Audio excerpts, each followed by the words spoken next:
Singh Airee. He is a decent bat. 1,103 runs, average of 35. Oh, hello. That's gone. I just announced myself. That was perhaps the Boundary sweetest six we've seen. Nepal.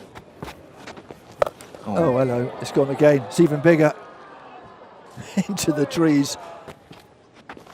Oh, that's biggest. Three That's out the of biggest. three, and that has gone over the trees. Not all of them, but the first batch of trees. Oh, hello. Hello. Little bit behind square this time. That will go on to the tarmac. Make that 5 out of 5. Wow. And we have a new for Nepal. T20 record, by the way. Oh, not if you ball that. Well, there's 6 sixes.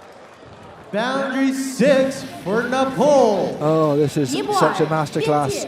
Mala. There's another one. That'll be 306.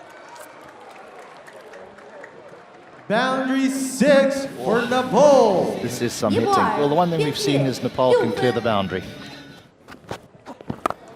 Oh, didn't hit that properly, and that's gone for 6. Well, that just might very well be the fastest 50 in T20 internationals, Boundary because it's taken 6 just 9 for balls. Nepal. Now we'll lean over and ask our statistician. HG's on his phone. Well, the disappointing thing here for Indian cricket is that Rohit Sharma no longer has the fastest 100 in T20 international cricket, and Yuvraj Singh no longer has the fastest 50 in T20 cricket, which was scored against England.